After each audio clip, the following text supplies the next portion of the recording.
views and opinions expressed by callers, guests, and hosts do not necessarily reflect those of the Black Talk Radio Network and Black Talk Media Project. Black Talk Radio is new black media for the new millennium.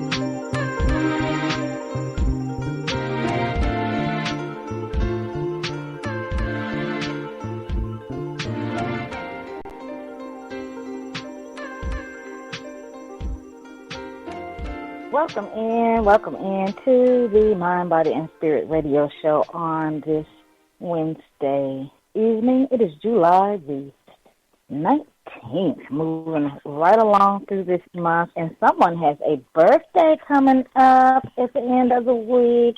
Featherlight. Yes, Happy born day to you. Yeah.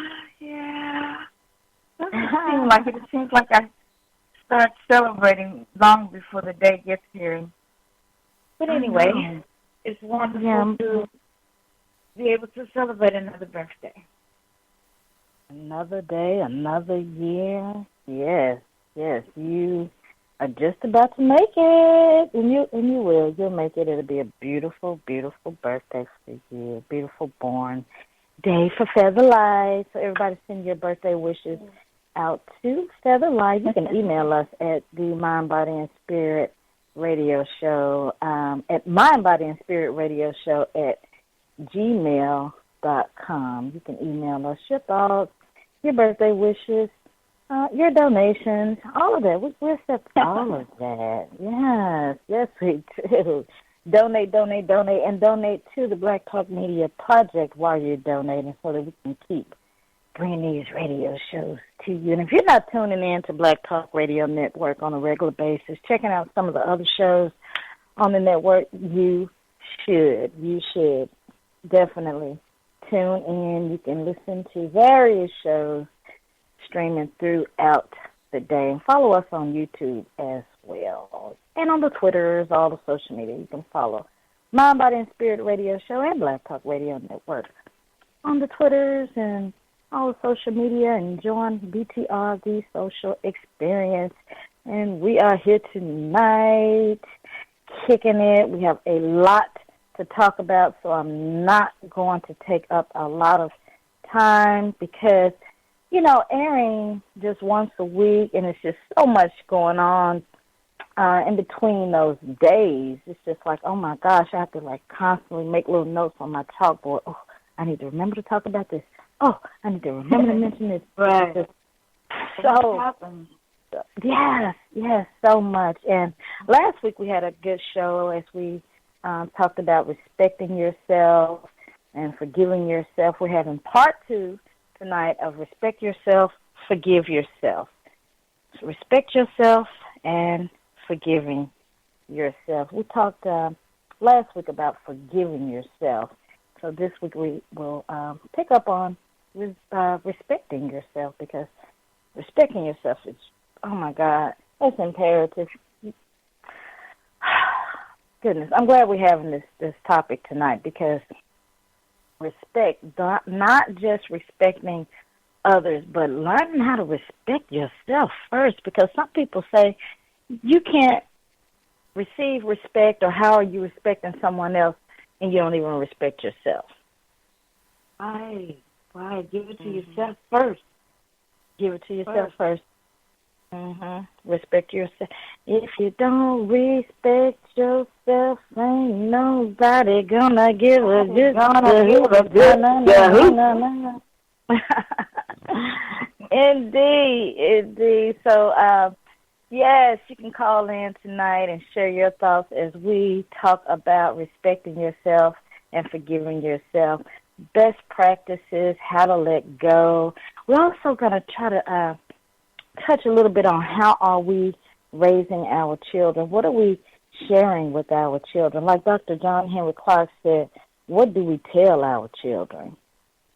So we'll touch on that tonight. And, again, that's another one of those ongoing topics. I just don't think that we could unpack that in one show. That's just like an ongoing teachable subject that I think many people can benefit from.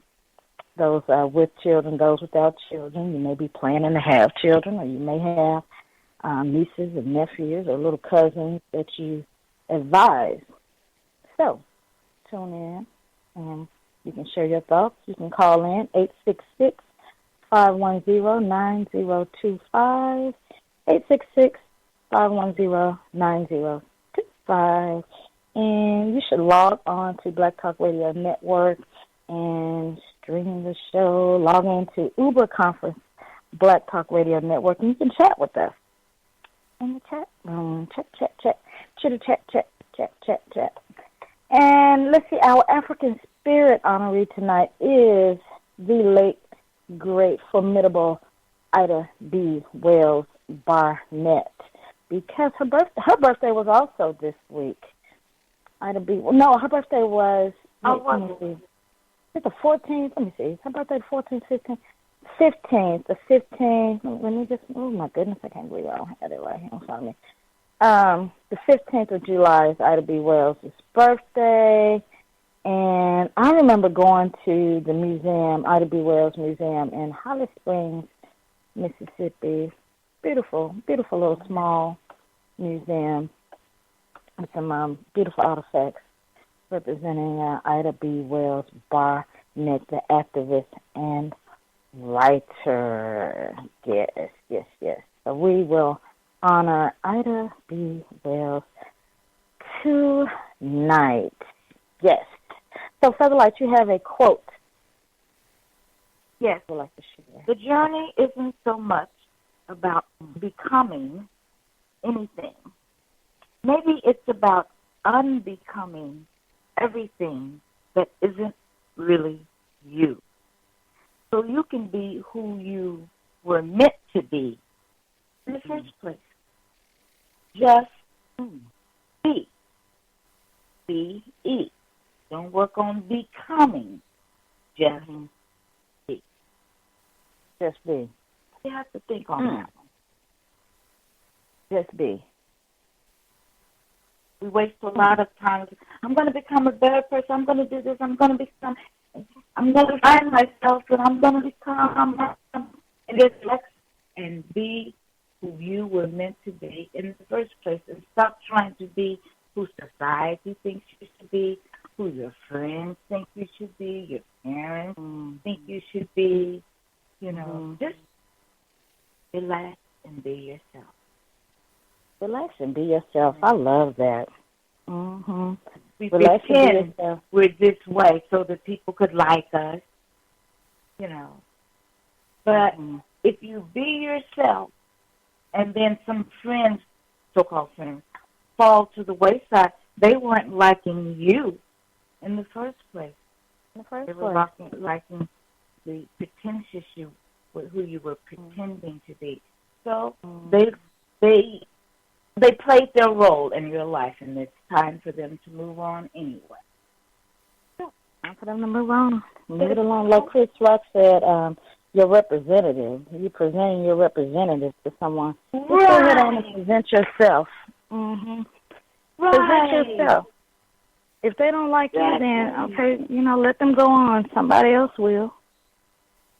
And it comes from respecting and loving yourself. I used to try to be a people pleaser. I used to want to be a people pleaser. I wanted everybody to like me and all of that stuff, and I was trying to be so nice and kind and sweet to everyone. And I still do want people to like me. But at the same time, I still remain true to myself, and I pretty much speak my mind, and I'm very candid and very blunt. And sometimes it comes off a little abrasive, and I know that. That's just my personality. But at the same time, I still have to be me, but also be respectful of other people's feelings. But I still remain true to myself. And, hey, this is me. It is what it is. I've learned to love it. It's presentation has a lot to do with it. You can be yourself. It's how you present yourself. Just be you. Don't try to present yourself in another way. I like that. I heard that last year, and I had to really, really give it some thought. Okay. Be yourself. Be you, do you. Be you and do you. All right. Well, thank you, Fella Light. Be you, do you. Be you and do you. Love What's yourself. going on in the hot topics? Hot topics. So this week, I woke up one morning, popping all up on my iPad. I saw all of this stuff about R. Kelly. I said, what? And I'm like my grandmama, what? I said, what in the world is this stuff about R. Kelly and a cult of girls and keeping them in these different homes in between Chicago and Atlanta, allegedly, and they're not able to leave, allegedly, and all of this business going on about recording these girls, and I said, my goodness. Well, some people probably remember, or after researching this recent story on R. Kelly, you may have come across when he was accused of being married to Aaliyah. They were supposed to have been married, and he's been known to date young girls, like 17, 18, just like some other people do. They're in their 30s and 40s and all of that. I don't even know how old R. Kelly is. Got to be about my age. I think he's a little bit older than I am. But this story with R. Kelly is really breaking up. I don't know if Scotty can fix it or if he hears it, but it's really staticky or breaking up. Okay. Am I the same? No. You both sound fine on my end. Hello? Thank you. Thanks, Scotty. But this article, there was one article that discussed Kelly's inner circle, describing sexual coercion and control, and the women are said to be experiencing Stockholm syndrome because one young lady was interviewed, and she said that, yes, she's been somewhat estranged from her family. She hasn't spoken to them in a few months, but she said that she's fine, she's okay, and her parents were kind of blowing things out of proportion. Now, let me just say this. I don't know what R. Kelly's doing with these young ladies. I really don't. I am not there. I wouldn't doubt if he has a couple of homes and he's keeping some young women. I don't know what's going on. I know I recalled viewing one video, and some parents were speaking about how they spoke with R. Kelly, I think, after a concert backstage, and R. Kelly agreed to help their daughter with her music career, and et cetera, et cetera, et cetera. Here is my thought, because I didn't even go through the whole article and read the whole article. I really did not. I'm just too busy. I just didn't feel like reading all of that. Because, and this is why I didn't go through reading the whole article. Number A.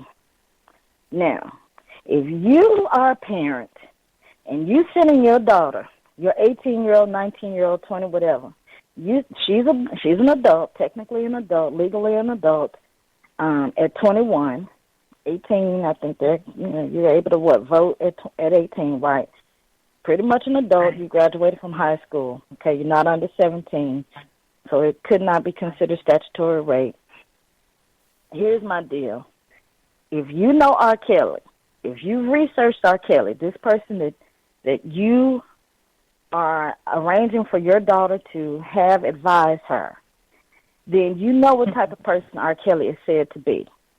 Okay, I'm not going to say anything about R. Kelly because I don't know. I think he was acquitted from some of the charges. However, you know R. Kelly has been accused of having relations with young women. You know this. So why would you put your child in that position? That's what I have to say about that. Those are my thoughts. Why would you put your child in that position when you know what type of person R. Kelly is said to be? What they say about R. Kelly. So, if these young girls are being held against their will, R. Kelly, let them go on. You can find a whole nother pack. There's plenty of girls that's looking for somebody like you to do whatever you do. Okay. So let those little girls go. And parents, you just have to be more careful. Yeah, you need to be more careful. Why would you let your child go with somebody like that? And I mean, it's already out there about R. Kelly. People are aware of R. Kelly, and this one family, they're from Memphis, my hometown, and from my understanding, they left Memphis to help their daughter pursue her music career, and she's off with R. Kelly and all of this business. So I'm just like, I wouldn't send my child off with R. Kelly unless I, didn't mind her being manipulated by R. Kelly. So, or anybody for that reason. Look, if you don't know how to music business is, right? If you don't know how to music business is by now, yes, come on. Mm-hmm. Yes. Come on. You know what time it is. All gravy, bowl of cherries. It can get a little rough. You think you're getting a music contract because you're cute and because you can sing? Come on, please. Give me a break. You know how many cute young people out there that can sing and dance? Hell, I can sing and dance. Well, I can't sing. But, I mean, with the little equipment, they can make me sound just as good as Beyonce or anybody else, Janet Jackson. I don't think they have the most beautiful voices. I mean, but they're extremely talented and put on a darn good show, and I would love to see them in concert. I have seen both of them. I've seen Janet Jackson and Beyonce in concert, and they're absolutely fabulous. But my point is, listen, you know what the music business is like. You know what Hollywood is like. You know what these producers, the type of actions that they engage in. Okay, we just finished going through this whole Bill Cosby deal. You know what these people do. They give you pills, drugs, blah, blah, blah, blah, blah, all of this stuff. So parents, be careful with your children, who you are allowing your children to have in their lives if you're really that concerned.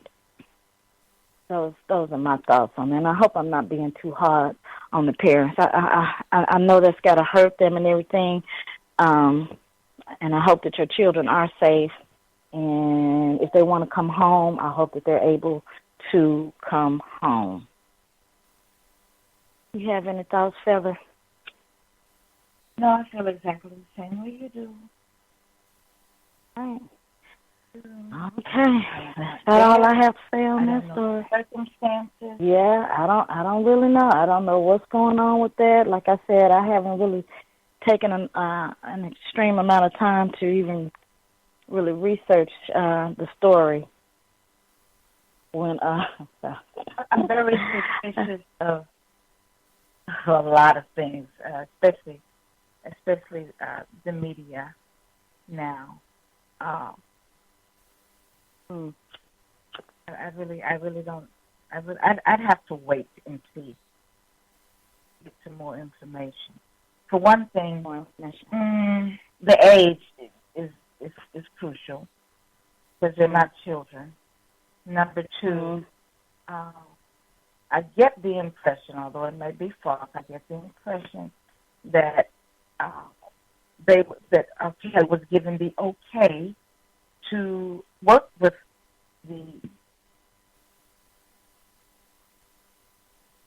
that in itself is like saying, okay, here's my daughter, do what you can for her. We really appreciate it.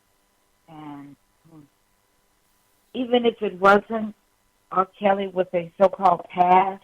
It may be somebody else who has, different ethics about what they want to do in helping somebody.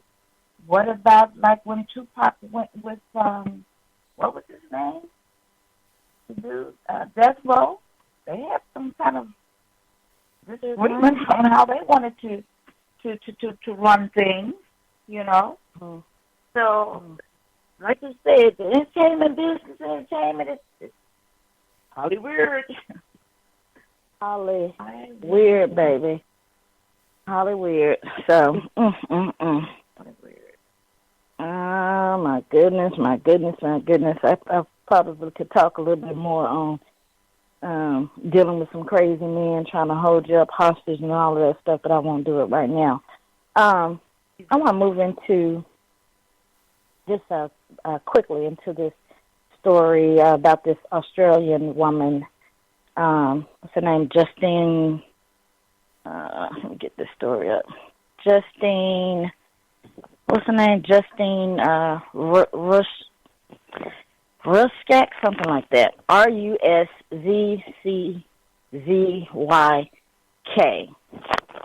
Okay, people, you may have heard this story.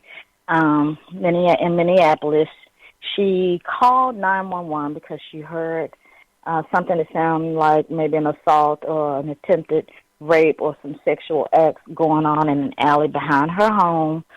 And she called 911. She comes out. She's speaking to the officers in the car. And this Muhammad Noor shot across his passenger and shot the woman in the abdomen, fired across his partner and shot the woman in the abdomen. And they administered CPR. They did a lot more than some of these cops do for some of these people when they finish shooting them. They did administer first aid, and but she died. And, of course, people are outraged.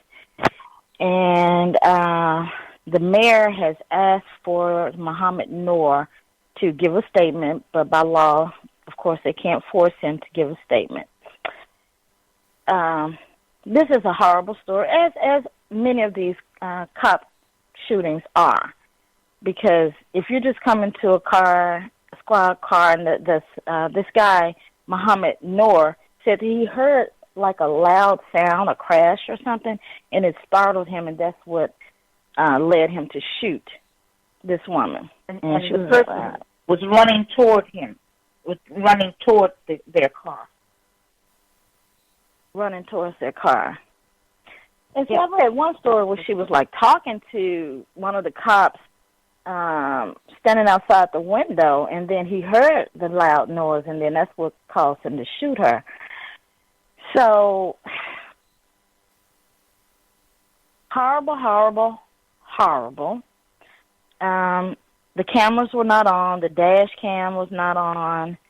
And why weren't the cameras on? See, this is what we were saying when there was all this discussion about cops wearing cameras. It doesn't matter if they have a camera on or not. Like we said, we saw Rodney King get his ass beat down. Okay, and what was it, 96? What year was that? Rodney King beat him. Yeah, it was in the 90s. I believe that was in the 90s. I mean, so we're in 2017, and you're still talking about cameras.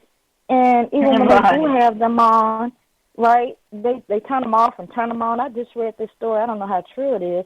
I just read this story about some cops planting a bag of pills on this guy. He's been in jail since January on a $50,000 bond. And then once the video was revealed, the video revealed that the cops actually planted the drugs, then the prosecutors were still trying to have this innocent person plead out on a 3-year charge, and they end up having to dismiss it. But that's egregious. Look, the video showed that the cops planted the drugs. Why are you still trying to get him to take a plea bargain? He's innocent, and he's already been in jail since January on a trumped-up charge. So please, give me a break. But, so yes, the Australian government has, of course, been speaking out about this, and the woman's fiance and his son. Of course, they're devastated, as anyone would be, as Philando Castile, who was shot up there in Minnesota, as his family was devastated. And see, these cops, they sit here and they shoot people recklessly and all this business, and they don't have to give a statement right away and all of this. But I'm just, it'll be kind of interesting to see how this story plays out. Like those two cops in Louisiana, the two black cops that shot that young white boy. Those two cops, I think they went to jail like immediately and serving 20 years. So it'll be kind of interesting to see how this is. But this just goes to show how these cops really, really you don't need to be a cop if you're that timid and you're that fearful that you hear a loud sound and you're ready to fire off your gun. That doesn't make any sense. So, goodness gracious, with my occupation, I have to constantly talk to people all day long. So it's no way in the world, if I'm timid, if I'm afraid to talk to people, then that profession is not for me. Exactly. So if you're a scary cat, like we used to say, if you're a scary cat, if you're afraid of sounds and you're afraid of people when they're charging at you, you don't need to be a cop. Go find something else to do. There are other occupations. It might not be what you want, but there are other occupations. If you're so fearful, we keep saying that. Oh, my God. Ugh, Jesus. But this Muhammad Noor, he's Somalian. So a lot of Somalians up in Minnesota and the Minneapolis and Minnesota up there. So it's going to be kind of interesting to see how the police department, the police union supports him, and I wonder what the Somali community, how they're feeling about this. So they're in support of him. Yeah, the Somalian community is very much in support of him. What is interesting is that the police force has, as he states, thrown him under the bus, and his fellow officers, he states, have accused him of not showing proper police conduct. That's kind of interesting.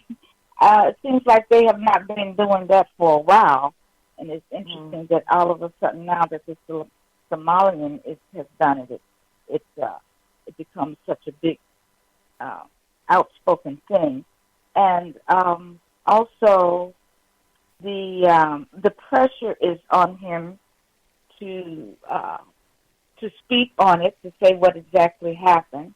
And I do recall with the killing of, say, Mike Brown, Eric Garner, we can just go on and on.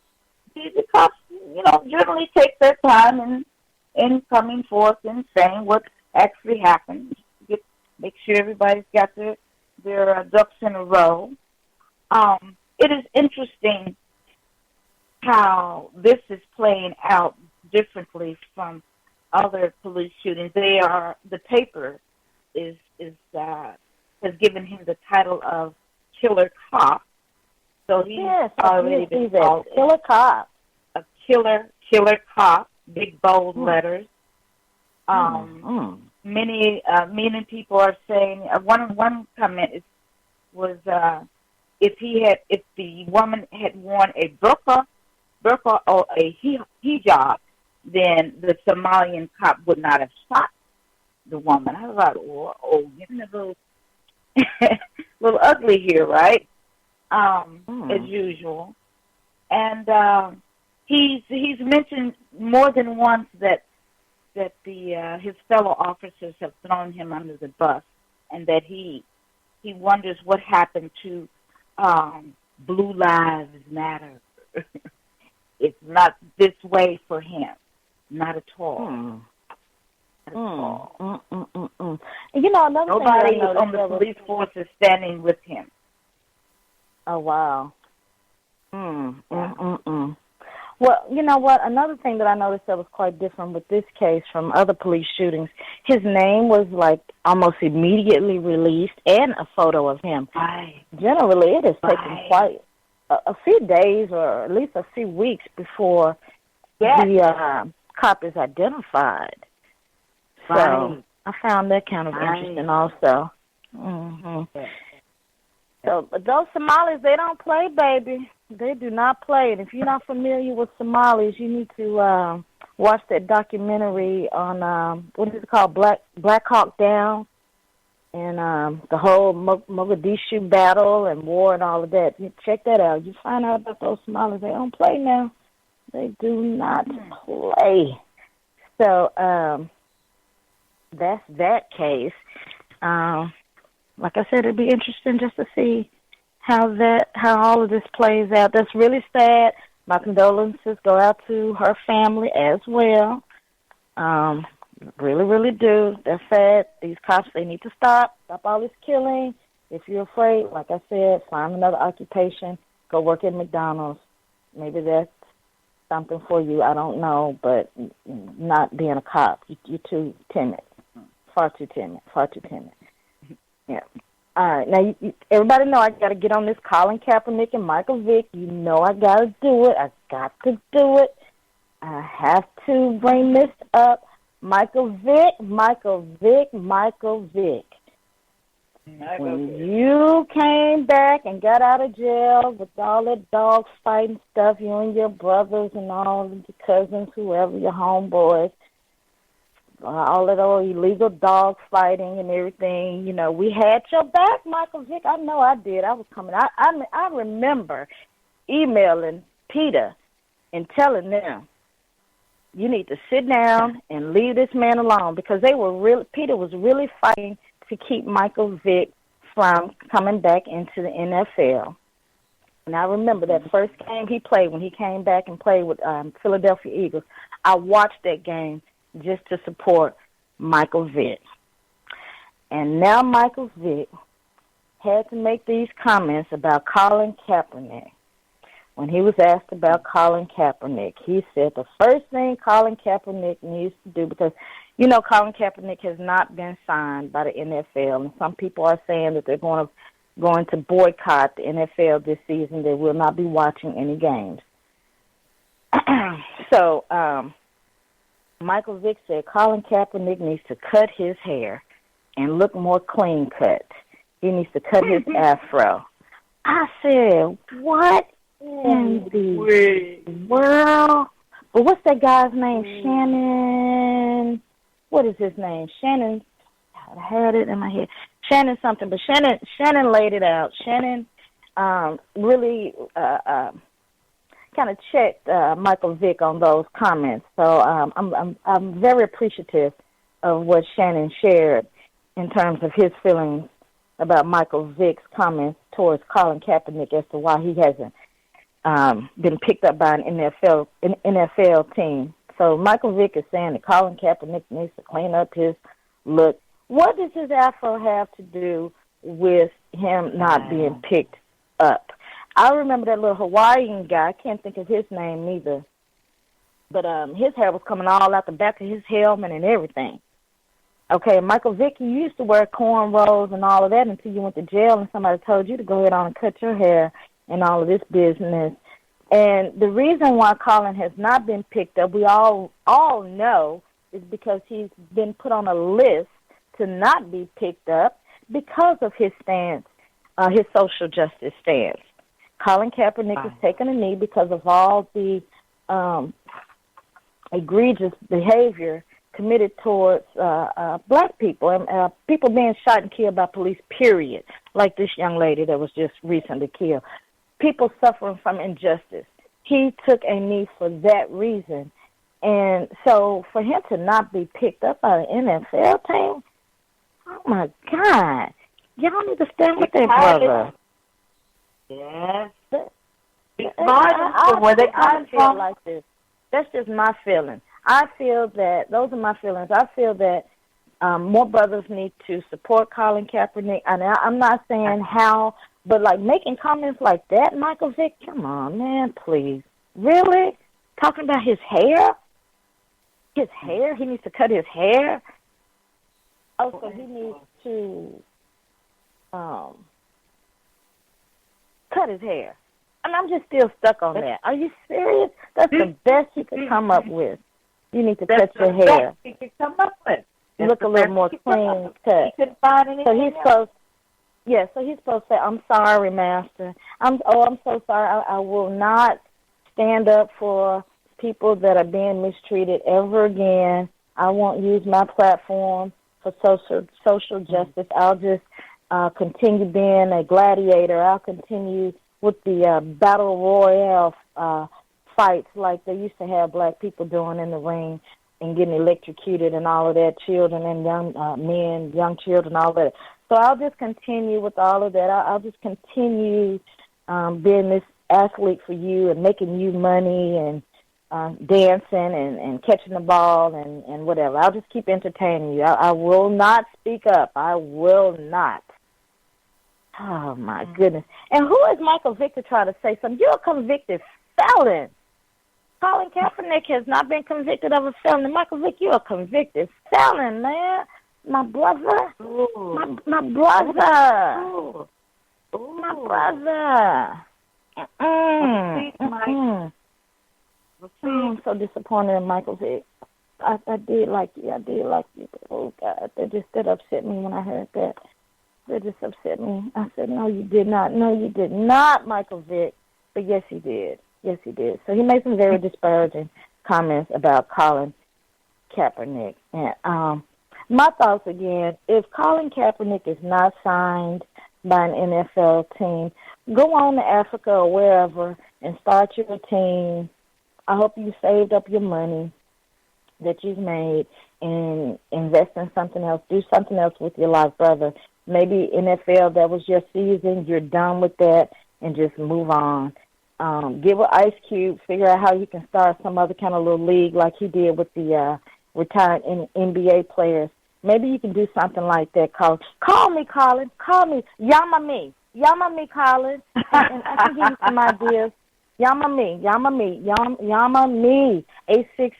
866-510-9025. Yama me, and we can talk. Okay, mindbodyspirit@gmail.com. You can email me, and I'll give you my phone number. You can call me, okay? So I sure will. So any thoughts on Colin Kaepernick and Michael Vick, Sally? I think that Colin Kaepernick made plans well ahead of time for this. I think that this was well thought out. That's the word I was looking for. I think this was well thought out. He's worked with these people long enough. He probably kind of had things set up. It's okay, when this happens, this happens. That's what I would have done. Because I don't think that it's just all of a sudden, I'm going to take a knee and hope for the best. No. So I think he will be just fine. And when one door closes, another bigger, better one opens up. So I am not worried for him at all. And so far as Mike Vick is concerned, Mike who? Nick? Right. Yeah. Well, Colin basically responded to, he did give a response to Michael Vick's statements.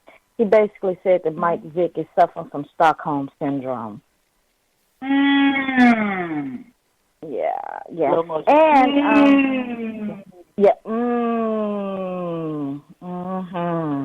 And this guy, Chris Long, said if his dirty mullet wasn't a problem, then Colin Kaepernick's afro isn't a problem either. All right, then. You better say that, boy, with your mullet. You know what a mullet is, right? A mullet hairstyle. This mohawk thing? It's like with the country white boys, where those ones that live like in the rural areas or something like that. They kind of have it a little low on the side, and then it's kind of long in the back a little bit, like a little shag. That's what it is. It's like a shag. Oh, yes, I've seen that. Yes, right. On Queen Sugar, the white guy on Queen Sugar. Oh, okay, yeah, that's Queen Sugar. Okay. Oh, it's not white guy on Queen Sugar. No, he doesn't have a mullet. Oh, that's not a mullet. The white guy. The white guy that the sister, what's her name? What's her name? The herbalist, the writer. Yes. No, I think I had a short haircut. A mullet, it has like a little shag in the back. It comes like down their neck a little bit. Yeah, you can look it up. Just look up a picture of a mullet. I used to cut hair, so I know what mullets are. But, yeah. So he said, honey, if his mullet isn't a problem, then Colin Kaepernick's mullet, afro, shouldn't be a problem also. But I'm glad that Colin... All right, I'm glad he stood up for him. That's good. Oh, yeah, you better say that, boy, with your Chris Long, with your mullet. Go on, boy. You go, boy. I know that's right. Shoot. So I'm glad to see he said something. This little guy here, I don't know who he is. Chris Long. Who you play with? Chris Long? I see it. Okay. Yeah. Let me see. Okay. Let me see who is this guy. Patriots. Plays for the Patriots. Yeah. Okay. Long is currently a member of the Eagles. But last year he was on the Super Bowl champion Patriots. Okay. All right, man. I heard that. So, Mike Vick, sit down. Sit it. Go and get it. That's what I have to say to you, Mike Vick. Go and get it. Shoot. Get on my nerves. Speaking of hair, apropos of hair, came across this story, heard some people talking about this, and I looked up this story. Kimberly Norwood wrote this article about young girls being discriminated against in regards to their hair. She's a Washington University expert, and her article, K-12 school policies on African American hair are discriminatory. So I'm not sure if people are aware of this. I don't have children in school, so I'm not familiar with each school's policy, but I do go into different schools, so I'm aware of some of the school policies. But I did not know that across the nation, more and more schools are adopting these policies about hair, restrictions on hair. So in some school districts, Afro puffs are not permitted. Braids are not permitted. And see, I keep saying that this is cultural assassination. Where are lawyers that can fight this in this way? I understand that there's been a ruling that on certain corporate jobs, people cannot wear locks. That's also cultural discrimination. How are you going to tell somebody that they can't wear their hair the way that it grows out? Because as one lady stated, Afro puffs are exactly equatable to pigtails on a white child. Right. It's the same thing. They're just ponytails. Exactly. Two ponytails on the side of your head. The hair just falls differently. Right. It has a curl pattern. We defy gravity. That's it. We defy gravity. Some white people have curly hair. So if they put their hair in ponytails, is that also prohibited? If they put their curly hair in ponytails? So, see, this makes no sense. This is crazy. And I know that across the country there have been, and also I think in South Africa I remember seeing some young girls also speaking out about the discrimination and them wearing their hair in certain ways. And some girls have not been allowed to wear head wraps. And a lot of the students came out in solidarity and wore head wraps to protest the school policy against head wraps. And see, this is culture. This is it's just like a hijab. It's just like a yarmulke that the Jewish people wear. Is that what you call the little hat that the Jewish people wear? That's their culture. So how are you going to tell people that they can't wear a head scarf, a head wrap, or wear braids? That's natural. We've been wearing braids since forever. We've been wearing braids since before braiding shops became popular. You sat on somebody's porch and you got your hair braided with the aluminum foil and the beads on the end.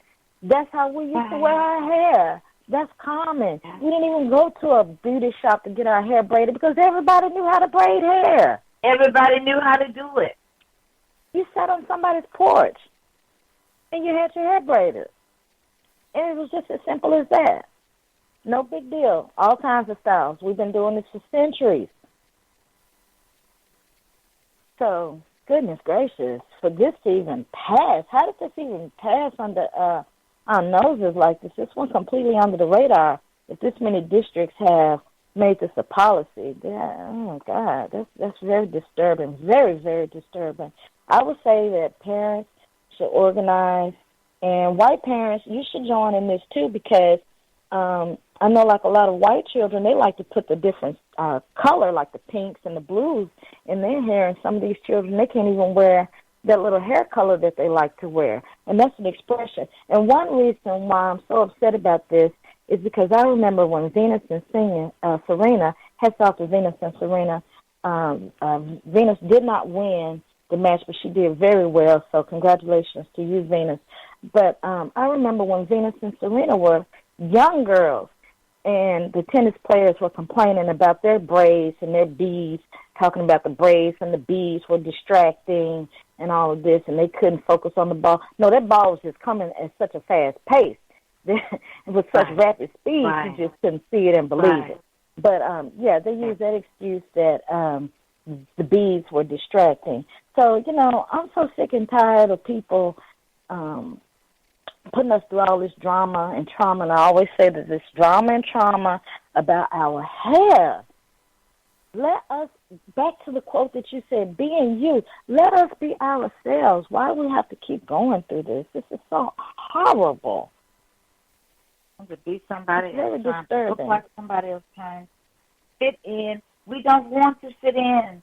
Let us be who we are. Fit into what? I mean, we're just trying to live. Why do we have to fit into anything? Fit into what? And what's normal?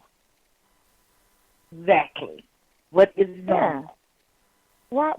I mean, fit into what? And who made it normal? Right, and who decides what I'm supposed to be fitting into?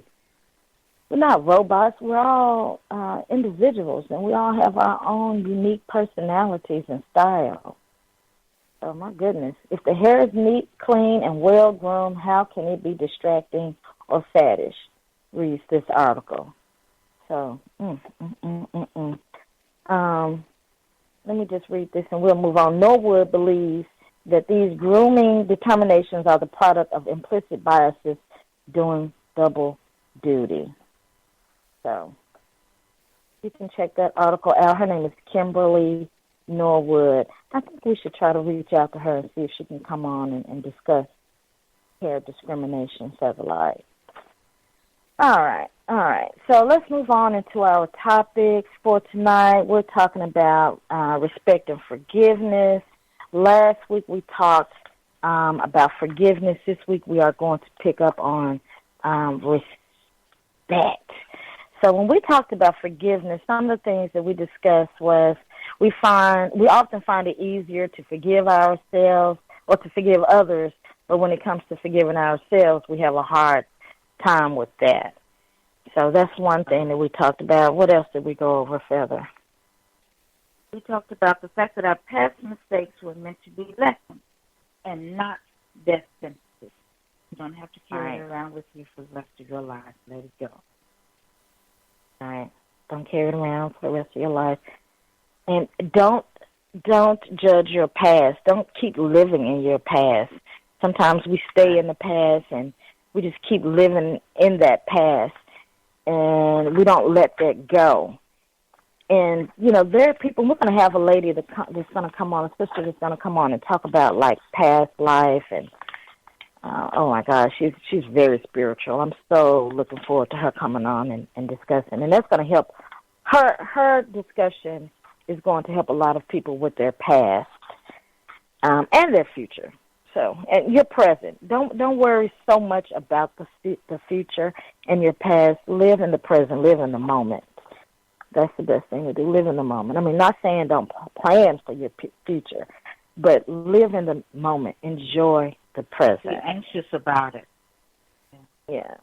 Mhm. Yeah.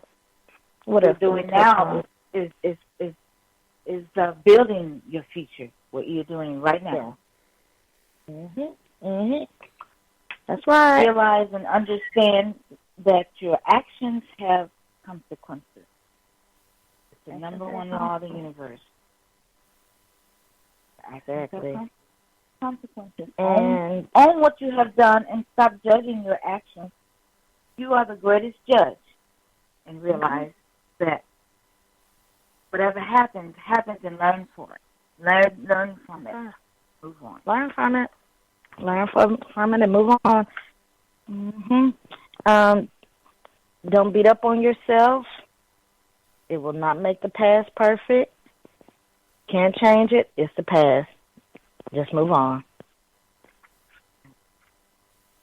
Stop being a victim. Stop saying it's all my fault if I had done this or that. That's right. And realize you were acting out of the best intentions. Just realize that. So those are some of the things that we touched on last week with forgiveness. And let's move on into respecting yourself. Respect, R-E-S-P-E-C-T. Find out what it means to me. R-E-S-P-E-C-T. Okay. So respecting yourself. So important. So imperative to respect yourself. If only we treated ourselves like we treat our bosses, we tend to neglect ourselves. Now, really on this topic, and speaking about like how we treat our bosses, people that we consider our boss or superior, we give them so much respect. Yes, sir, yes, ma'am. We break our necks to get to work on time, to do this, to be the best one at work, blah, blah, blah, so we can get these awards, bonus, whatever. But what are you doing for yourself? What are you doing in terms of respecting yourself or respecting your dream? And when I say respecting your dream, if you're putting in 8 to 10 to 12 hours a day on somebody else's dream, how much time are you putting in on your own dream? Are you even putting in at least half of that time, 4 to 5 or 6 hours onto your own dream? Are you putting in at least 2 hours a day into your own dream? Sometimes I am so wiped out at the end of the day because I do work a full-time job and have several other projects that I'm working on. And the point I'm trying to make is sometimes at the end of the day, I am completely exhausted because I put in time on somebody else's dream, but I make sure I come home and I put some time in on my dream as well, because that's what's really important. That's right. That's what's most important, my dream. Not that person's dream, but my dream. So that's how I respect myself. That's right. That's how I respect myself, by putting that time in on my dream. Some people, they give 20, 30, 40 years on someone else's dream, and then they're too tired, they're too wiped out, they're too ill, too sick, their body is worn out. They can do nothing but sit. They can barely take a vacation because they've dedicated their whole work life to someone else's dream. To someone else's dream. Yeah. Yeah. It doesn't matter whether people respect you or not. It is important. What matters is how you respect yourself. It has to start with you first. It has to start with respecting yourself first, and then the rest will follow. People can tell when you don't respect yourself.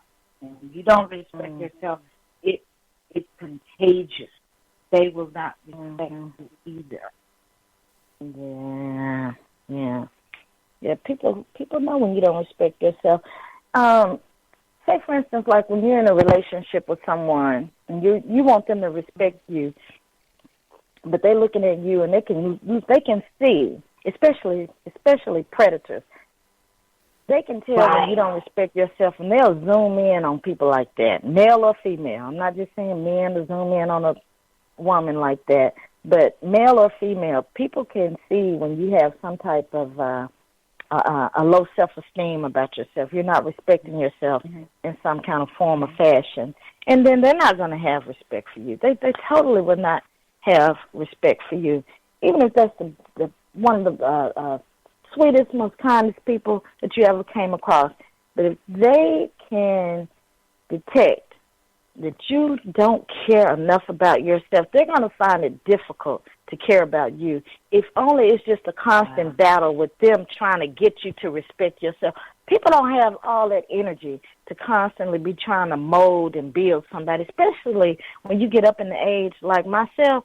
I don't have time to be trying to mold and console some man 24 hours a day. I need you to mold and console me. Hell, I'm so sick and tired of trying to baby some grown-ass man and stroke his ego. I need my ego stroked now, because I've been stroking men's egos for a long time. I need my ego stroked, okay? So, look, okay? I need my darn ego stroked. Shoot.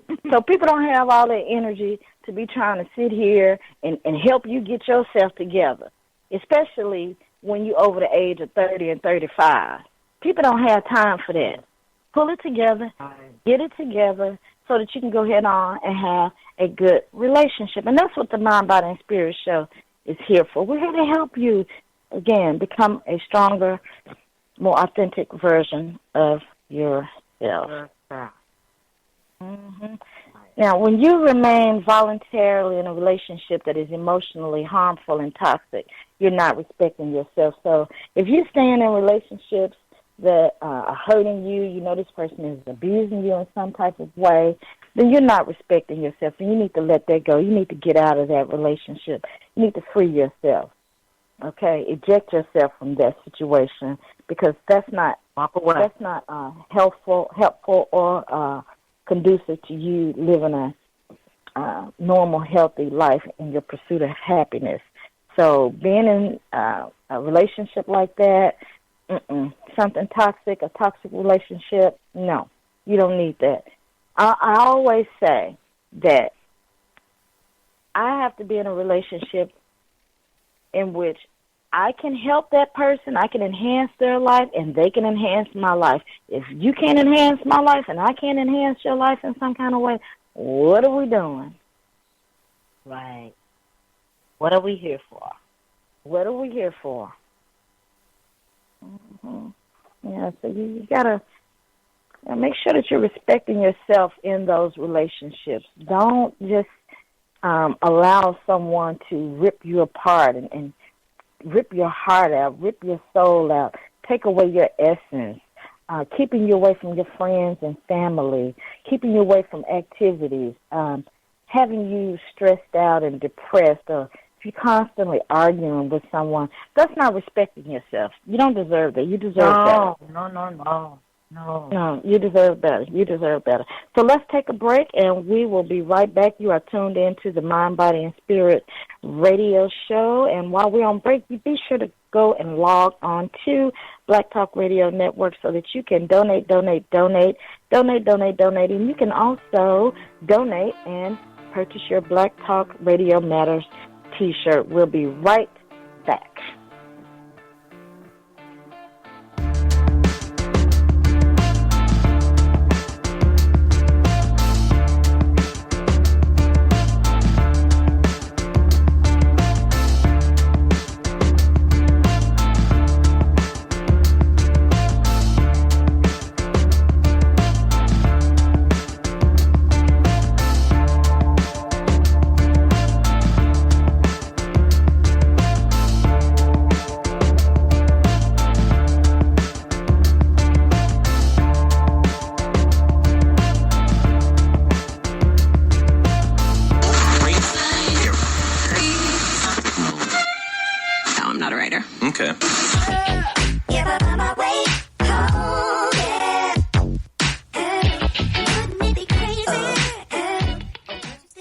Talk Radio since 2008, providing new black media for the masses.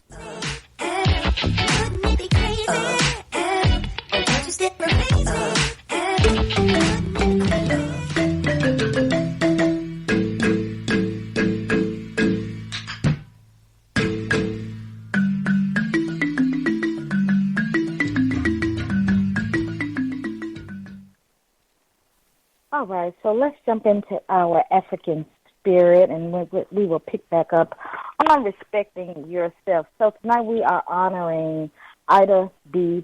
Wells Barnett, again, one of my favorites. She really is one of my favorites. But everybody we talk about is one of my favorites. That's why we talk about it. That's why we're talking about it.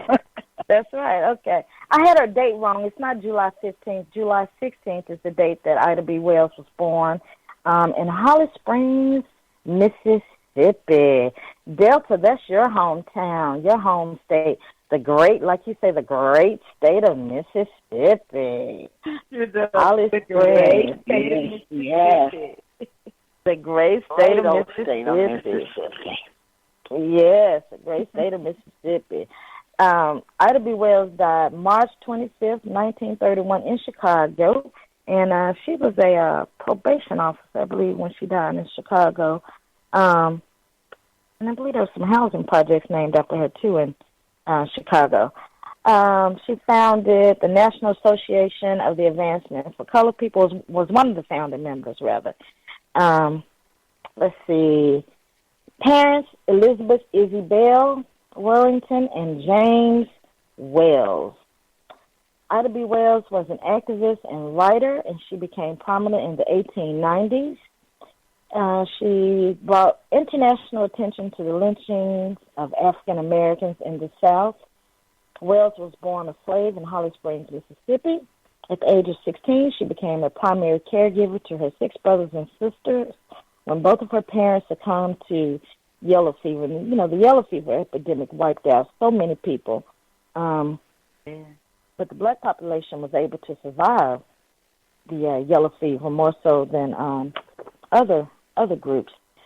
After completing her studies at Russ College near Holly Springs, where her father sat on the board of trustees before his death, Wells divided her time between caring for her siblings and teaching. She moved to Memphis, Tennessee in the 1880s, and she began protesting the treatment of black Southerners, went on a train ride between Memphis and her job at a rural school. The conductor told her that she had to move to the train smoking car. She did sue because she was thrown off the train. She hired a lawyer. She sued the Chesapeake and Ohio Railroad Company. The court decided in her favor, awarding Wells $500, but the railroad company appealed in 1887. The Supreme Court of Tennessee reversed the previous decision, and ordered Wells to pay court fees. She bought a share of a Memphis newspaper called the Free Speech and Headlight and used it to further the cause of African American civil rights. After the lynching of 3 of her friends in 1892, Wells became one of the nation's most vocal anti-lynching activists. Calvin McDowell, Thomas Moss, and Henry Stewart owned the People's Grocery in Memphis. That was right there in South Memphis near Mississippi. A street called Mississippi in Memphis. But their economic success angered the white owners of a store across the street. The people started going over to the black folks store. Even the white people were going over there to the black folks store. So the white men that owned the store across the street decided that they wanted to lynch these men, Thomas Moss, McDowell, and Stewart. Now, Ida B. Wells was the godmother of Thomas Moss's baby girl. So she was very close to Thomas Moss. So these men were lynched on the railroad, too, right near, 2nd Street in Memphis. We used to give tours over there with the railroad track where they were lynched. Through her lectures and books such as A Red Record, Wells countered the rape myth used by lynch mobs to justify the murder of African Americans. Through her research, she found that lynched victims had challenged white authority or had successfully competed with whites in business or politics. And this is why most people were lynched. If you notice, if you look at those lynching pictures, a lot of those people that were lynched, they had on the nice white dress shirts, tie, nice slacks, shoes, hat. You know, they were lynching, but they didn't put the hat back on their head, all that kind of crazy, wicked Mysterious stuff. Yes, but a lot of the people that were lynched, they actually were business people or challenged the dominant society in some kind of way. Wells took her movement to England and established the British Anti-Lynching Society in 1884. She returned to the U.S., settled in Chicago, Illinois, and that's where she married newspaper editor Ferdinand L. Barnett in 1895. And that is Ida B. Wells. She is our African Spirit honoree for tonight. Thank you so much, Ida B. Wells, for traveling the country, traversing the country to record lynchings. And she brought to light, might I add, she brought to light that the lynchings were not just taking place in the South. They were happening all across the country because people were trying to relegate lynchings to the South, like, oh, this just happening down in Mississippi. Oh, this just happening down in Georgia. But no, Ida B. Wells began to record all of these lynchings. And in her red records, she records how, like I said, they were happening all over the country. So, Ida B. Wells, thank you so much for all that you have contributed to the findings of how we were mistreated. Namaste as well. Yes. So let's pick back up on our respecting yourself. And I know Delta may have a few comments on respecting yourself also. We're going to jump into talking about the children also as much as we can tonight. And again, that'll be an ongoing subject too, because we really got to help these children. We have to help these young babies. Let me see. I think, Featherlight, you had something to say on respect. When you constantly say yes, when you really want to say no, you're not respecting yourself, because you're putting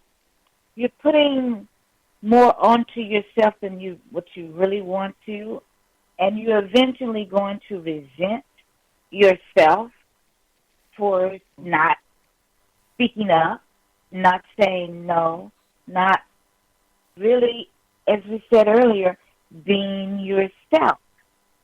And this actually turns into some physical ailments, because this is toxic for you.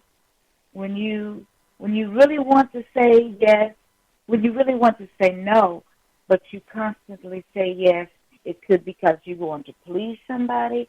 It could be because you're just too afraid. It could be for a number of reasons, but this is not respecting yourself. Not respecting yourself. When you give a VIP pass to the stage of your life, front and center to someone who you know has no love for you, you're not respecting yourself. You have to respect yourself. Don't put anybody else first. Right. Especially when this person puts you in the extra space. You're an extra on that stage. You're not a priority. Right. You're an option. Respecting yourself is setting moral and ethical boundaries and not going beyond those boundaries for tangible things like money or intangible things like power, just for greed. We have to have boundaries to say, well, this is something that I won't do, or that's against my belief as to who I am. So that is respecting yourself when you set those boundaries. And you have to set them so that you'll know when you come to them, oh, this is what I said I wouldn't do. No, I set this way back when that if it came to this is something I won't do. I like that, setting those boundaries, respecting yourself through setting certain boundaries. Now, this is a good one. If you look in the mirror and don't like what you see, you lose respect for yourself. You have to love yourself. Like what you see. Love what you see. Tell yourself I love you. Like those morning affirmations. Share those with yourself. Say I love you. Write a love letter to yourself. And just believe that the Creator, God, whatever you call your higher spirit, created you in the way that you should be. This is you. And it's beautiful, however it is. Very special. Yeah. All very special. Indeed. Self-respect involves 1, confidence in yourself. 2, trust in yourself. Trust yourself. A lot of times we just don't really trust ourselves. We'll trust someone else before we trust ourselves. Integrity, which has to do with your ethical boundaries, and what you stand for. We have to stand for something, or fall for anything. You better say that. Respecting yourself involves having a clear vision and moving to a higher vibration. We move to a higher vibration when we respect ourselves. So have a clear vision that will help you reach that level, that apex where you're supposed to be. That will help you transcend and become, again, that stronger version of yourself. Sometimes we find ourselves respecting the system more than we do ourselves. We will respect what the media tells us. So it is inundated with lies and manipulation and propaganda. We've got these GMO foods around and all these things cause us to lose respect for ourselves. So we have to maintain respect for ourselves and not be so easily swayed by lies and manipulation, because then we tend to lose that self-respect. My goodness. That sounds so good. That sounds so good. But you know what? The number one key is the reason a lot of young folks don't know how to respect themselves because a lot of young kids hadn't been shown respect, and they don't know how to give respect. And if you hadn't been taught respect, you don't know how to do it. Some young kids are so unworthy. They don't know how to feel respected. They don't know how to feel loved. They don't know how to feel good about themselves. And what this come in at, you have to, what I like about Venus and Serena Williams' father, he taught them for young girls. If you go back and look at an interview Richard Williams done, and a young man, it was a white newscaster, he began to talk to Venus, and he was beginning to say stuff to Venus. And Richard Williams told him, said, you stop what you're doing right now, because you will not destroy her self-esteem. You will not do it. So that was a daddy right there, had stood up for his daughter and had built her self-esteem up. And he was going to let no one tear it down. And so as parents, we have to build our kids up no matter what. And if we show them how to build themselves up, then our kids will pass that on. No matter what come or go, build yourself up. Tell yourself, if you're not an A student, tell yourself, I am an A student. Tell yourself, I am great. Tell yourself, I am going to be somebody. That's what you have to constantly tell yourself, because we get so much feed into the media as black people and as women. You're not going to be nothing. You're not going to do this. You're not going to do. You got to tell yourself, and then you got to get around people that's going to begin to tell someone. Just the other day, no, I think I told them today, I said you have to change your friends if you want to go somewhere. You got to get with people who that's positive, people who believe in themselves.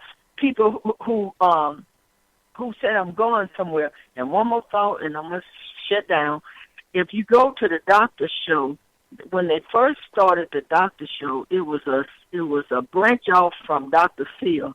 And I think it's maybe one of Dr. Phil's sons. I may be wrong, but he has something to do with Dr. Phil, the doctor show. I know it was a branch off.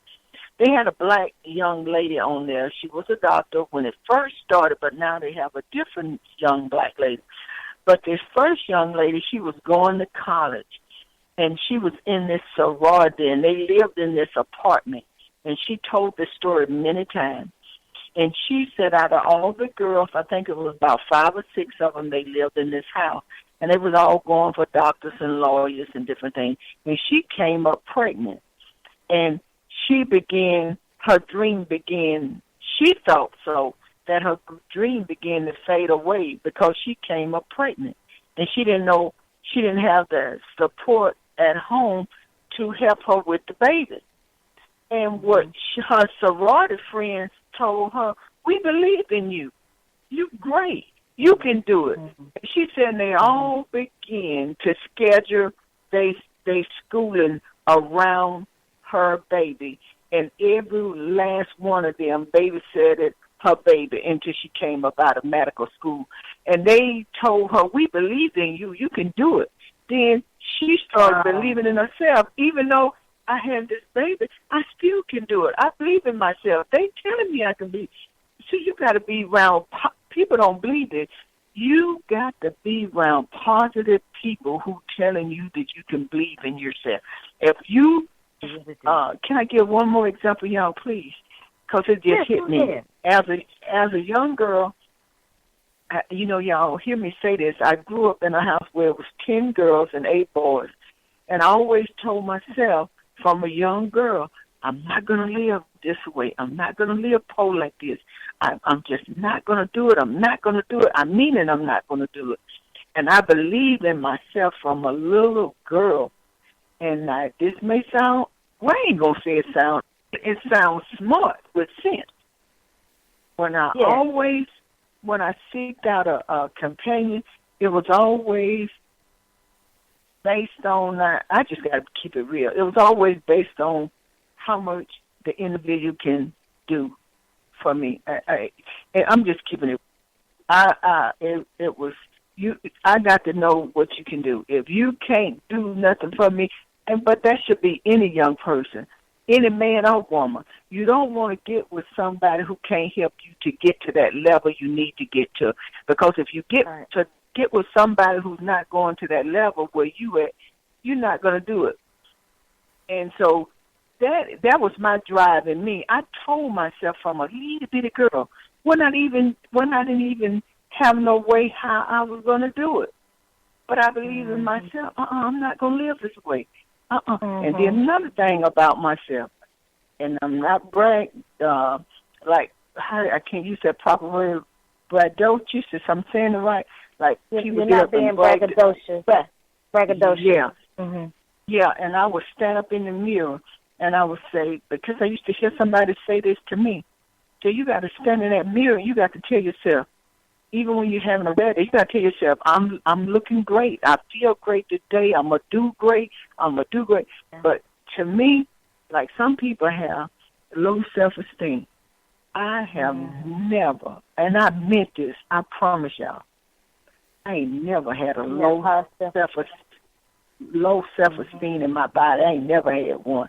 Anything, I have to tone myself down. I ain't never had a low self-esteem, and I thank the Lord I hadn't.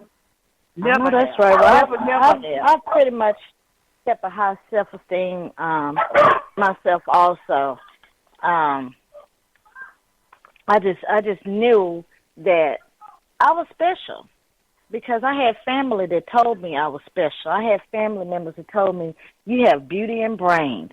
You have beauty and brains. Whether I was beautiful or not, honey, they made me feel like I was beautiful. So I grew up believing that I was beautiful. I was a wonderful person. I was smart. Wait a minute. What did they say on, what's that show? The Help? You is smart, you is beautiful, and you is important. You was kind. What? You was kind. Kind. Yes, kind. You was smart, and you was important. That's right. That's right. And she told that little girl that was Viola Davis. She told that little girl that when that little girl was young. And see, things like that, it stick with you. It sticks with you the rest of your life. I want to read one more thing on respect. I think we have a couple more things on respect, and then let's move into a little bit on some of our other topics. And I think you have a spoken word, too, Feather. Self-respect, since we're talking about self-respect is about taking care of your body. Are you stretching, exercising your body in some way?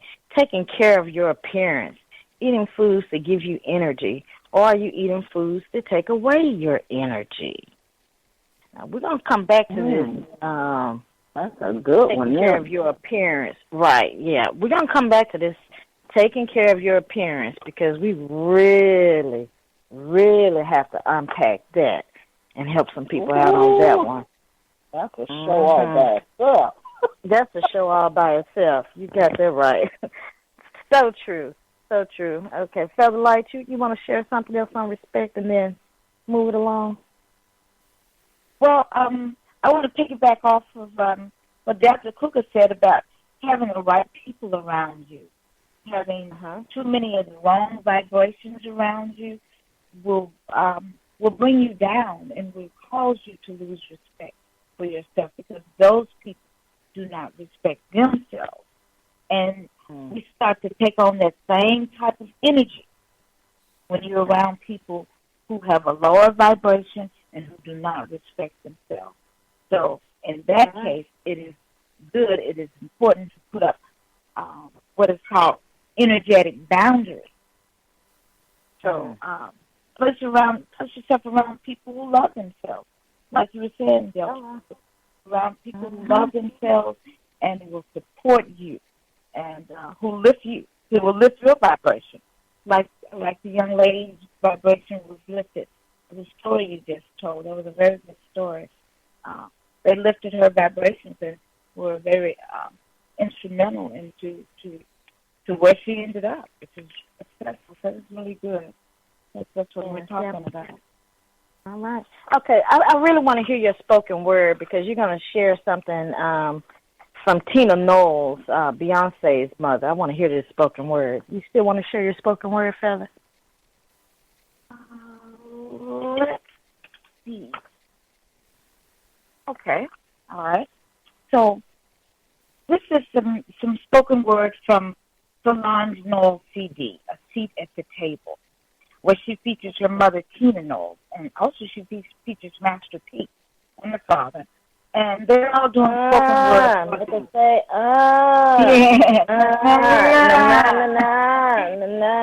They can say, Okay, I just had to say that. All right. So her father does spoken word on the CD under the track title Dad Was Mad, where she talks about running from the KKK and being afraid as a child and things like that, things of that nature. It's a very, very powerful CD if you haven't heard it, and it's very pro-black. So I wanted to share this because not only is it inspiring for people of color, and it has a focus on raising your children with pride, but also because these sisters, Beyonce and Solange, made history last year with the debut of this CD, and you didn't hear a lot about it. A Seat at the Table jumped to the #1 spot on the Billboard 200 chart, and this was not only Solange's first time in the top spot, but also with this acclaim, history was made, as Solange and Beyonce are the first sisters ever to have both scored #1 albums in the same calendar year. That was history. Beyonce had the Lemonade album, of course. So the only other siblings to have achieved success are Michael and Janet Jackson, and Master P and his brother, Silk the Shocker. But these are the only sisters, again, like Green and Christina, making history, to have achieved such a success. Master P is on the album twice, because, not because, he's on the album twice, and he and Solange were like children friends. They were friends when they were running around, playing games, so they go way, way back. So the album is R&B, funk, soul, pop, and spoken word. So when this is a writer who, these are her thoughts on the album, and I just wanted to share this before I actually do the spoken word so you kind of get the feel of it. Solange has created a meditation not just for herself, but for so many seeking safe space, asylum, and peace, for those who seek to maintain their dignity and reality in the face of condescension, lies, aggression, violence, and murder.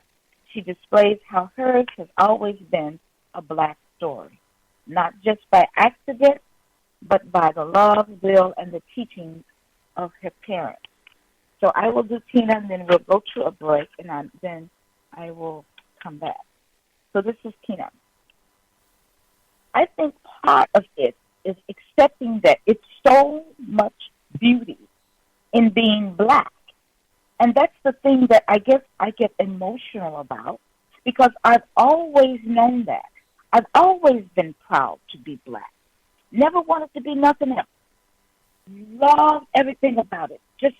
It's just beauty in black people. And it really saddens me when we're not allowed to express that pride in being black. And then if you do, then it's considered anti-white. No, you're just pro-black, and that's okay. The two don't go together. Because you celebrate black culture does not mean that you don't like white culture or that you're putting it down. It's just taking pride in it. But what's irritating is when somebody says, they're racist. That's reverse racism.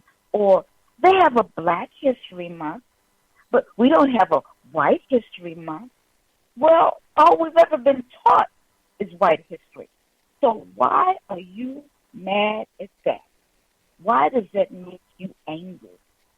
That is to suppress me and to make me not be proud. Say that, Miss Tina. You better say that, Miss Tina. You better say that, Miss Tina. No, that is to suppress me. And it's not being anti-black. It's just loving you. It's loving and respecting you. It has nothing to do with disrespecting or degrading or besmirching anyone else's character. It's just about loving yourself. That's all it is. Let's take a quick break and let's come back and let's pick back up on this and some of our other topics for tonight. You tuned in to the Mind, Body, and Spirit radio show, and we will be right back.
Black Talk Radio, your choice for digital black radio.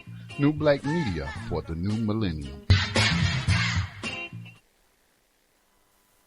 And we're back here, and you're tuned in to the Mind, Body, and Spirit radio show. And we're talking about respecting yourself, forgiving yourself, loving yourself, having some self-respect. Instead of like you just finished reading a piece from Tina Knowles on her daughter Solange's recent album. I love that album. That's such a laid-back, chill album, and I love that song, entitled This Is For Us. Oh, my God, I love that song. This is for us. Oh, she jams on that one. She does. But Tina knows. I'm not Tina finished. knows. I do have. There. Okay. I do want to share what Tina asked of her Solange after she put the song out, after she put the album out. Tina said, "Were you ever afraid of being put into a box and written off as an angry black woman with this record?" And Solange answered, "I think that your interlude on the album plays an important role, and you articulate that so clearly. One thing that people are just now seeing with you being very public and on social media is that we grew up very pro-black. We grew up in a household with two parents who constantly celebrated blackness and created forums and spaces to empower black communities. This might feel new for other people, but it is surely not new to me." Mm-hmm. So, again, it's how we raise our children, how we instill pride in them for being who they are. I raised my daughter to be pro-black, to be proud of being black, not to judge other people because they look different, but be proud of who you are. And her father did also. Mm-hmm. Being proud, having self-confidence and self-respect. I love that piece by Tina Knowles. I love you sharing that, and just us loving ourselves, and like Delta said, just believing that you are beautiful, and having the right people around you that can also support you and enhance your life.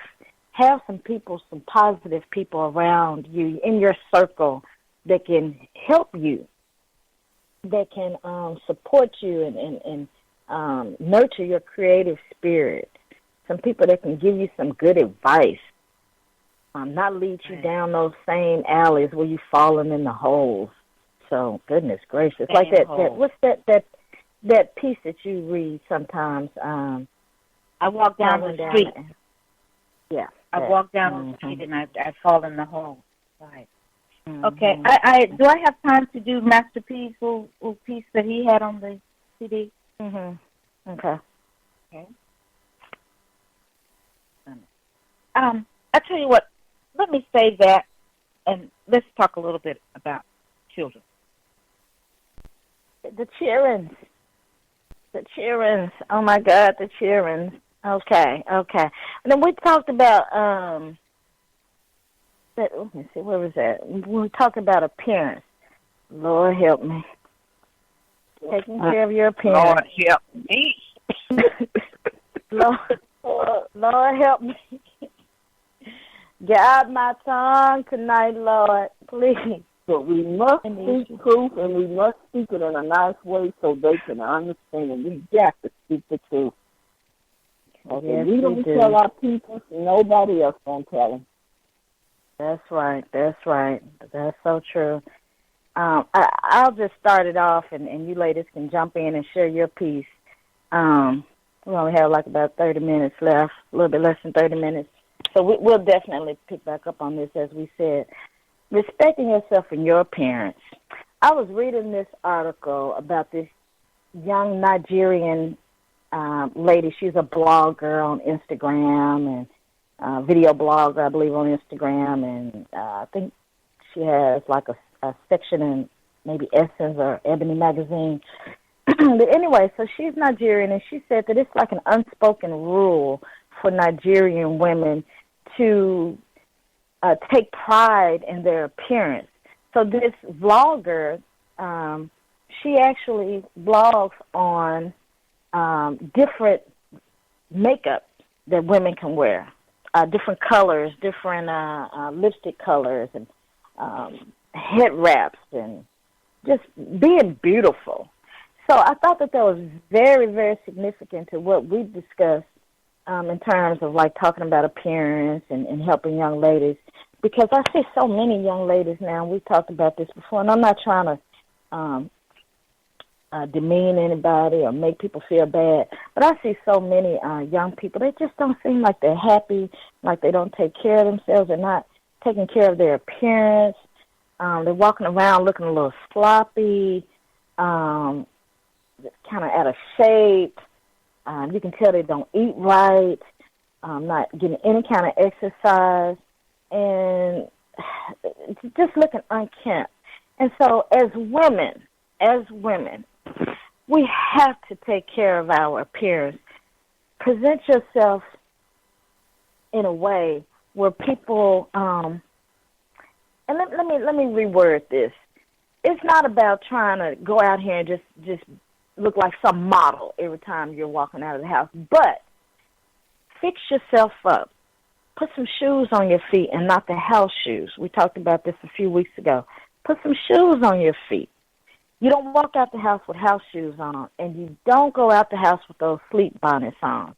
So fix your hair up. Even if you don't wear makeup, you can still look presentable and look nice. That's okay. You don't have to wear makeup. Everybody doesn't wear makeup. I don't always wear makeup when I go out. But it's about making certain that you're looking presentable. Same thing with men. You don't wear your pants sagging and hanging down with your underwear showing. It's just not presentable. You don't want people to think that you're mentally challenged and you're unable to select the proper size clothing. So I know we're kind of short on time, so I'll yield. Yeah, I'll yield to someone else that would like to share. Yeah, I agree with you, Bright Rose. It's not that we trying to disrespect no one, as we trying to speak to not just our community, but also reach out to, I must say my community mostly. I just got to be honest. We got to do better, young women. And I hate to say it, a lot of this stuff they get it from off of TV. Some of this rap stuff they be getting, and these rappers, and they see these young girls that's on stage with breasts hanging out and hot pants up to their behind. Their behinds are hanging out. The breasts are hanging out. But a lot of that is for show to make money. And a lot of that, I would say a lot of the people don't really go out and do that. But also as young women, like for instance, I was out in a store yesterday, and I saw a young lady, a lady of color, and I am a lady of color, and I saw the young lady, no disrespect. She looked like, I'd say she was about maybe in her 20s, maybe 23, 24, and she looked like she weighed. She was a tall girl, and she was a big girl. She looked like she weighed about maybe 270. I'm serious, y'all. The girl had on a dress. Oh, my God. It was awful. The dress was so short, and you can see all, I don't even know how to describe it, all almost her crouch of her behind, and where her thighs was hanging down, rubbing together, beating together, and you can see the blackness of it. As a color person, you know what I'm talking about. So, my God, we got to keep it real. We got to keep it real so they will understand us. This is what I think. And I made several circles around her in the store, and she saw me looking, and then I got away from her.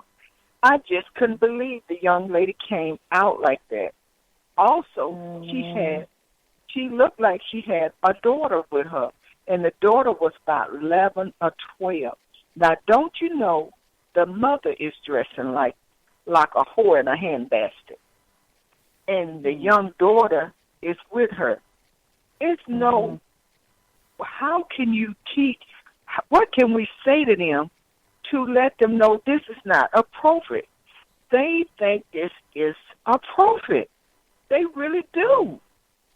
And she looked at a hot mess.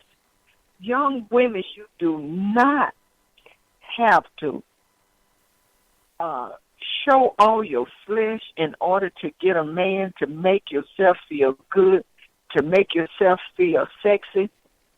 When I want to make myself feel sexy, and I am a 57-year-old woman, I goes to the store and I buy me the most classic pantsuit that I can find. And when I find that pantsuit, I fix it up. I put my brooches and things on it. And to me, that's what you call sophistication. It's not, a man do not want to see a woman with all her behind hanging out. These young girls, like you said, Black Rose, they come in the store. They got on the pajamas. They got on the bonnet on their head. Just brush your head out. There are times I don't want to go out. And they feet, the back of their feet, oh, my God, don't look down at the back of their heel. They got crust. You know, we got to teach them. They got crust on the back of their heel about 3 inches thick. Young ladies, I found this out. I learned this trick, and I learned it by accident. One day I didn't have time to go to and have my feet done. So I went one day just sitting down at the house, and I went and bought me Papa had some sandpaper in the garage. I took, this is a good one, y'all. Y'all remember this. I took the sandpaper and folded it and gently rubbed the back of my heel. It was dry. It was not wet. Listen, it was not wet. It was dry. I rubbed the back of my heel with a light sandpaper, and it brought my heel so pretty. Then I took and rubbed the side. I rubbed the side. It's got to be dry. I rubbed the side. When I got through rubbing both of my feet, I put them in water and let it set. Then after I got through with that, I went and got white Vaseline. I rubbed my feet, and you would have thought that I went and had them manicured. After I got through doing all that, I painted them. I painted my toenails. So you did your own pedicure. You did a quick pedicure yourself. Myself. And using sandpaper. Using sandpaper. That's a good tip. That's a good tip. And it came out so pretty, but the key is your feet got to be dry. And then I tell you another thing you do, young girls. Take them feet, and after you wash them, just like I told you, take those feet, put the Vaseline on them, get you some Dollar Saran wrap from the Dollar Tree, wrap your feet in there, put you on some thick socks, and get in the bed and go to sleep. Oh, my God. You think you died and went to heaven the next think you died and went to heaven the next morning. That's like giving yourself a paraffin wrap. Right. So young girls, it's things we can do. We don't have to go to the store with rollers in our hair.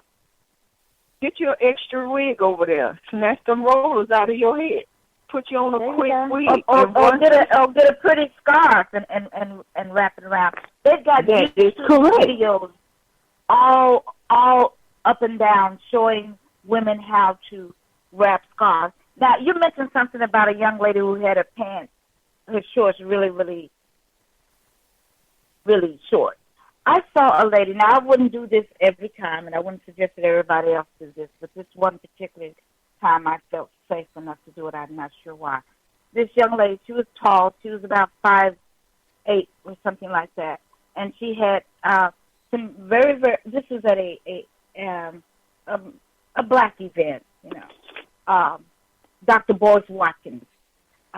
We went to this event, and she was there, and she had little bitty shorts on that. I think that they were not that short when she left home. That, you know, when you sit down, it gets that wrinkle and it goes up a little bit further. Well, it had gone up quite a bit, like what you're describing, Delta Cougar. So I waited. I watched her for a while, and then I waited till I got her alone, away from her friend. And I sort of put my arm gently around her, because we'd already spoken. And I said, I don't think that you realize that your shorts are as short as they are. I think that maybe when you sit down, it creased, and so it rolls up a little bit higher than what you think it is. And I was doing my head like, I think you need to check on that, you know. Mm-hmm. And with me being an older woman, she didn't take offense. And she said, oh, thank you so much. And she went immediately to the restroom. Now, again, you can't do that to everybody, and you can't walk up to someone on the street. But since we were at an event, and I somehow felt that she just didn't know. She just didn't know. But thank you so much for that, Delta Cougar. That was a very good example of things that we see and what we need to do. And sometimes they just really don't know, because they're going by what they see around them, their environment, as well as what they see on TV. And we know that the boob tube is the teacher for a lot of our children. Now we're going to go into Love the Body, and it will love you back. And we're going to talk a little bit about sugar. Sugar is America's #1 drug addiction. Mm. And we all at some point in our lives have been introduced to the sweetest legal drug known to man, which is mainly refined white sugar. And we've celebrated with Halloween candy and the piñata and birthday parties and sugar.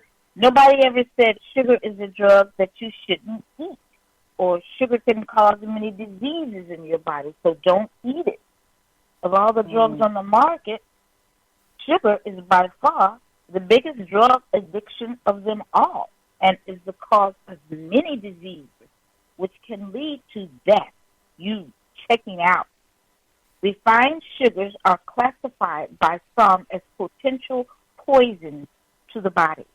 They provide only empty calories, lacking in other nutrients and minerals.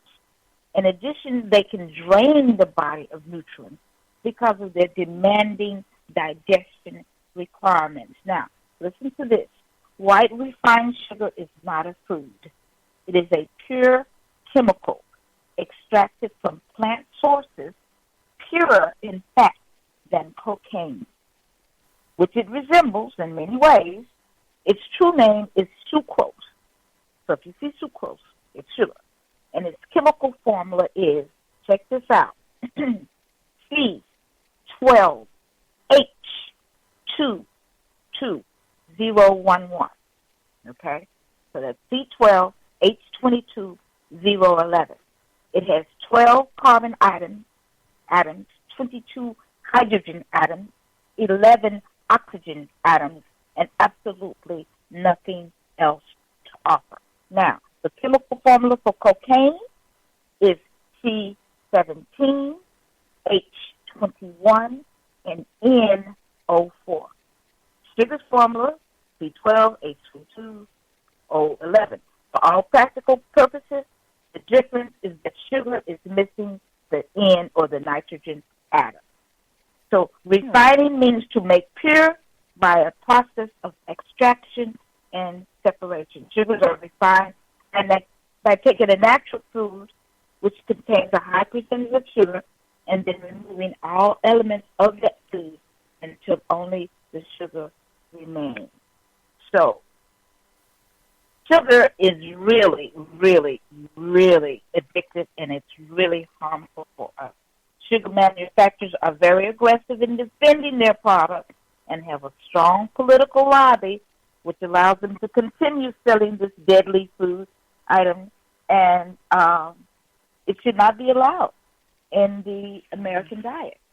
But we do have some alternatives that you can use that we would like to share with you, because they are out there. And living here in Houston, where it's very international, I am amazed at the alternatives to sugar. Share some of them with us, please. Okay, so one sugar alternative is raw honey. A great sugar alternative, raw honey. It's affordable and it's easily available. You can use honey to sweeten almost anything, like your oatmeal, your smoothies, or use it even for marinades for your meats. And generally, the darker the honey, the stronger the flavor and the higher the nutrient value. You remember when we used to take that blackstrap molasses? I know Deltas know about that blackstrap molasses. Oh, yeah. Oh, yeah. Mm-hmm. Yep. Ooh, thick. Thick. I remember back in the day when my granny used to make sugar in the pot in that cast iron skillet. Not make honey syrup. Yeah, she would make the syrup. Yep, with the I think sugar and water. And right. It longer. You just continue to stir it. Yeah, if you cook it longer, you can make the caramel. I believe. I know Dale to know. What? That's right. Is that how you make the caramel? Yeah. You make it. Yeah, you just cook it a little darker. So you can replace 1 cup of sugar, use 1/2 to 3/4 of a cup of honey, and let's see, and you can love your body like this without using that deadly substance, sugar. And honey also burns a lot easier than sugar. And then we have, as we mentioned, the blackstrap molasses. It's thick, and it's left over from the processing of sugar cane into sugar. It has a slightly bitter flavor. It's dark and syrupy, and it's best used when you want to replace brown sugar in a recipe. And it also is good for marinades, gingerbread, and you can use it in your baking recipes. You can replace every 1/3 cup of brown sugar with 1 cup of molasses. Then we have coconut sugar, which is my favorite. Coconut sugar is made from the sap of flower buds cut from the coconut palm. I love coconut water, I love coconut milk, and I love coconut sugar. While its name may be deceiving, coconut sugar does not actually taste like coconut. It's brown in color, making it quite similar to brown sugar, and it can be used in baking, especially for those recipes that call for brown sugar. So you replace 1 cup of white or brown sugar in recipes with 1 cup of coconut sugar. People, please, regardless of which sweetener you use, remember that all of these should be used in moderation. Try not to think of them as a healthy food that you should be eating each day, but as an occasional addition to your favorite sweet treat. Okay, everybody, let's relax. Relax your shoulders. Put your shoulders up to your ears and let them drop. Take your shoulders. Let's do a little breathing before we close out. Softly close your eyes. Relax. Just breathe. Let go for a minute of all the stuff in your head, your anxiety about tomorrow, worries of yesterday. Just breathe in the now. Breathe in cool air through your nose and breathe out warm air through your mouth. Without raising your shoulders, drop your right ear toward your right shoulder. That feels good. Raise it back up. And drop your left ear to your left shoulder. That's good. Now this time I want you to inhale first. Inhale, then exhale, and then on your exhale, drop your right ear to your right shoulder. Breathe. Then inhale and lift it back up. Inhale, and then exhale and drop your left ear to your left shoulder. Breathe. Inhale back to the center. And notice the difference that you felt when you did it when you were breathing. It's much smoother. So inhale, and imagine you're inhaling good blessings, and as you exhale harmful toxins, and let them flow out fully. Now we're going to inhale on to the count of 4, hold 2, and then exhale to the count of 6.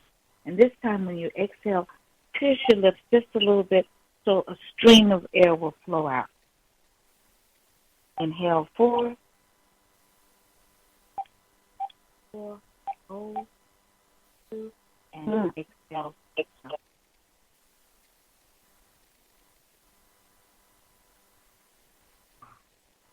Slowly open your eyes. Thank you for joining us in our breathing session, pranayama. Thank you for listening. And namaste. Namaste. Thank you, Featherlight. Thank you, Delta. Thank you, Scotty. Thank you, everyone, for tuning in. And we hope that you have a very, very, very good night. Peace.